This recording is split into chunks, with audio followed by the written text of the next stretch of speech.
kita menampilkan bukan hanya survei bulan September, tetapi juga survei bulan Juli, sehingga bisa dicek bagaimana perkembangan atau dinamika elektoral di Provinsi Jawa Barat, terutama setelah pendaftaran pasangan calon gubernur dan wakil gubernur dilakukan dan ditutup di KPUD beberapa waktu lalu. Jadi nanti bisa dicek nama-nama yang sebelumnya muncul di survei bulan Juli, setelah dipastikan mereka tidak ikut pertarungan elektoral secara resmi tanggal 27 November, bagaimana migrasi suara mereka. Misal, nama seperti Ridwan Kamil yang sebelumnya berada di peringkat pertama dalam survei bulan Juli, nanti kita akan cek ke arah mana larinya pendukung Ridwan Kamil setelah Ridwan Kamil tidak muncul dalam proses pendaftaran di Jakarta, tapi justru malah pindah ke Jakarta, ya, dari Jawa Barat ke Jakarta. Jadi nanti kita bisa cek di situ. Nah, berikutnya tentu tadi seperti Mbak Rizka sampaikan, ini provinsi yang sangat padat, terbesar se-Indonesia. Jadi banyak partai politik yang merasa sangat perlu untuk menginvestasikan segenap sumber daya yang mereka punya untuk memastikan kemenangan di Provinsi Jawa Barat. Jadi dengan jumlah pemilih terbesar se-Indonesia, Jawa Barat akan selalu seksi di mata para politisi. Dan itu yang menjelaskan misalnya mengapa Golkar awalnya mempertahankan Ridwan Kamil untuk maju di Jawa Barat ketimbang menghibahkan Ridwan Kamil ke Jakarta. Dan saat yang bersamaan itu pula yang menjelaskan mengapa PKS dan Nasdem dalam banyak kasus koalisi dengan Kim, koalisi Indonesia Maju, itu bergabung dengan koalisi pendukung Prabowo, tetapi di Jawa Barat kedua partai ini memutuskan untuk memajukan calon sendiri melawan koalisi yang didukung penuh oleh Pak Prabowo Gibran di Jawa Barat, yaitu pasangan Deddy Mulyadi dan Erwan Setiawan. Jadi lagi-lagi kepentingan dari masing-masing partai yang menjelaskan mengapa konstelasi yang kita temui terutama pasca pendaftaran itu mengerucut ke 4 calon. Termasuk termasuk adalah ini nama seperti siapa namanya? Sebentar, ini nama seperti pasangan dari PKB itu kan muncul sendiri, ya. Kalau PD Perjuangan kita bisa memaklumi karena PD Perjuangan dari awal memutuskan untuk tidak berada dalam barisan Kim, tapi PKB pun memunculkan pasangan sendiri di luar dari pasangan yang secara resmi diusung oleh kekuatan utama pendukung Kim. Nah, ini kita lihat simulasinya. Jadi Bapak sekalian bisa cek di sini. Ini adalah simulasi elektabilitas berdasarkan top of mind. Jadi kita punya banyak simulasi untuk mengukur sejauh mana responden bisa memberikan secara spontan atau tidak nama yang akan mereka coblos dalam pilgub mendatang.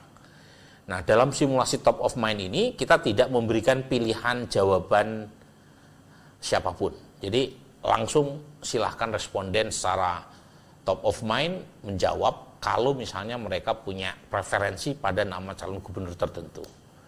Jadi muncul kan misalnya nama seperti Anies Baswedan, nama seperti Ono Surono. Keduanya kan tidak muncul di kertas suara, tetapi karena simulasi ini tidak memberikan pilihan jawaban kepada responden, mempersilahkan mereka, ada nama Gatot gitu. Ya, terserah mereka menjawab seperti apa. Tetapi dalam simulasi ini lagi-lagi yang paling banyak mendapatkan dukungan adalah Deddy Mulyadi. Dan suaranya meningkat dari 22,3% di bulan Juli dalam simulasi yang sama top of mind menjadi 40,7%. Nah, masih ada pendukung Ridwan Kamil. Di bulan Juli Ridwan Kamil nomor 1 ya di simulasi ini, termasuk simulasi yang lain.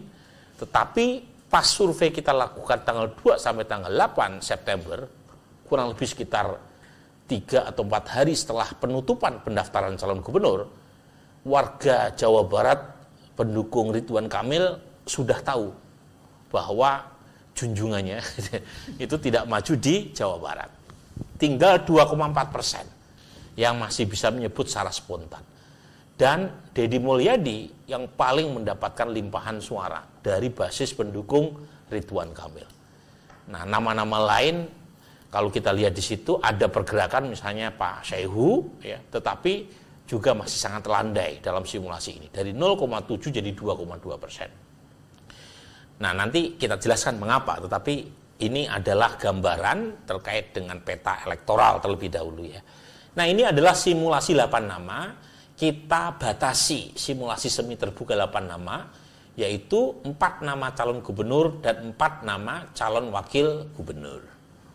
Ya, jadi kita tidak memberi pilihan jawaban ada lainnya begitu ya. Just in case betul-betul nggak mau dia pindah ke lain hati gitu ya. Tapi ya kecil 0,1, tapi 8 nama yang lain adalah nama-nama yang nanti ada di kertas suara baik sebagai orang nomor 1 atau nomor 2 di Jawa Barat. Dan polanya tidak berubah.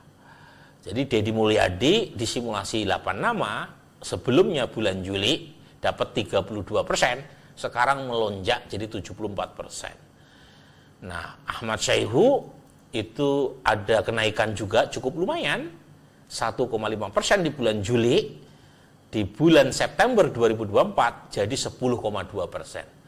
Jadi ada kenaikan, bukan hanya Deddy Mulyadi, tapi juga Saihu. Tapi slope kenaikan Deddy Mulyadi itu jauh lebih tinggi ketimbang Ahmad Saihu.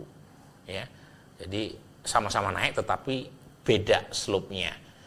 Nah, lagi-lagi dari data ini kita bisa simpulkan untuk sementara basis pemilih Ridwan Kamil yang sebelumnya mendominasi di survei bulan Juli itu banyak yang lari ke Deddy Mulyadi, sebagian ke Ahmad Saihu. Tetapi nama-nama lain seperti Pak Acep Adang Ruhyat, kemudian Pak JC itu dengan segala hormat dan maaf gitu ya, itu belum kompetitif ya dalam survei awal September ini. Nah, itu nama-nama calon wakil gubernur yang lain yang relatif lebih tinggi kontribusinya secara personal adalah Ilham Akbar Habibie. Tapi itu pun tidak berbeda signifikan dengan nama-nama yang lain, termasuk Gitalis KDI, itu juga masih kecil ya, 0,3%.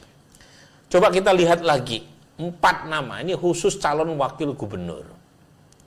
Nah, berdasarkan simulasi ini tidak terlalu banyak perubahan dibanding simulasi 8 nama yang mengikutsertakan nama calon wakil gubernur.